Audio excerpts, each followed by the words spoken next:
stunk. And somebody was willing to take enough risk on this stinking hippie to give him a check, and that's why we have these, right? These guys are geniuses. I love bankers. I don't hate bankers neither. But another question is, you were telling about morality and about freedom, but freedom is connected with responsibility. I do what I want to do, but I must follow the consequences. So, what do you think about limited liability corporations? Because many corporations have another privilege from government, which is limited responsibility. So again, limited liability is not a government creation. Sorry, but it's not. Limited liability is a contract.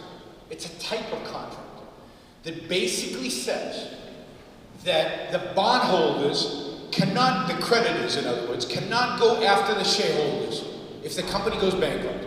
And the bondholders know this. In cases where it is not the bondholders who are the creditors, that is, that it's a liability issue, the corporate veil is often pierced, what they call pierced, and people go after the private entity. So, limited liability, properly understood and properly practiced, is a market phenomenon. It's a contractual deal. All the government, it is, and that's its history. All the government has done is recognize the existence of this contract. I have a whole course on the corporation, for those of you who hate corporations. I have like a 4-hour course online somewhere on my view of the corporation and explain in great details why limited liability is not a problem, again, properly understood, and why it's not a creation of government, but creation of markets. It's a necessary creation of markets in order to raise large pools of capital so that we can create large ventures. And you have to have limited liability. You could not have capitalism without limited liability. Hi. I'm sure you've read a book, Creature from Jekyll Island by Edward Griffin. And I think you have agreed with most of maybe all what he has written. Could you tell us why he was so much against central banking? And by the way, do you agree with this? Who are we talking about? Edward Griffin, a Creature from Jekyll Island. Oh, okay, yeah. So, I am very much against central banking. It's central planning over the most important sector of the economy. See, I believe banking is the most important sector in the economy.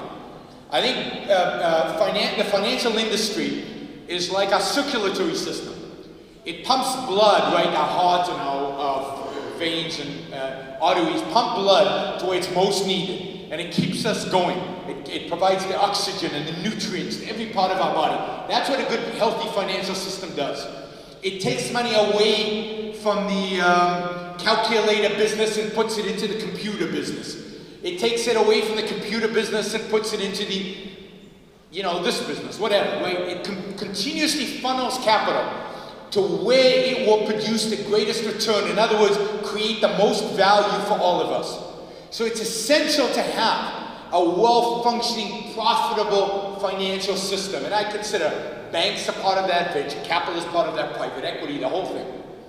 A central bank is basically an institution that places itself as the central authority, the central planner of the financial system. Central planning doesn't work on anything. Hayek was very good at explaining that. The most important sector is finance. We don't want central planning in finance. So central banks are the worst type of intervention in the economy possible. Now, I am critical of the way he explains the creation of the Federal Reserve in the thing from Jekyll Island, because he places the blame on the bankers. And I don't think they deserve the blame, I think the politicians deserve the blame. But central banking is an abomination. Not only, if you just look at the data, since the creation of the Federal Reserve, we've had less stability from a banking perspective, from an economic perspective. We've had more cycles, we've had more sharp declines in the economy than we did before. Central banking has destabilized, made unstable the economic system. So I would like to get rid of central bankers, just like I'd like to get rid of all central planning, and have a market of free banking. market in currencies, a market in money, a proper market where interest rates don't get determined by some group of bureaucrats, where interest rates get determined by supply and demand. Supply of loanable funds, which means you're saving, and demand for loanable funds, which means demand from business and consumers for lending. And that would make interest rates much more rational, a real price signal in the economy, and much more meaningful, and therefore you would have a much better, much more healthy economy than under central banking. So I'm very much opposed to central banking.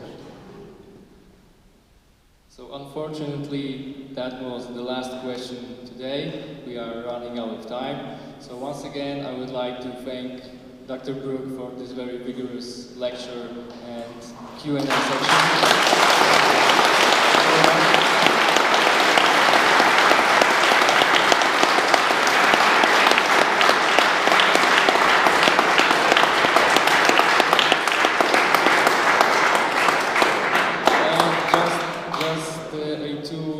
Two quick informations for you.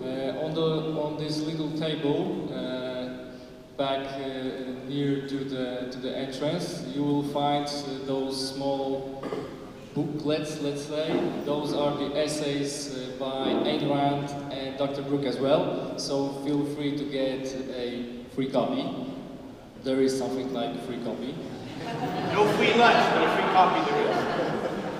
And the second information is that please visit the official website of the Ayn Rand Institute, since the institute is launching its European, let's say, Ayn Rand Institute. One more thing.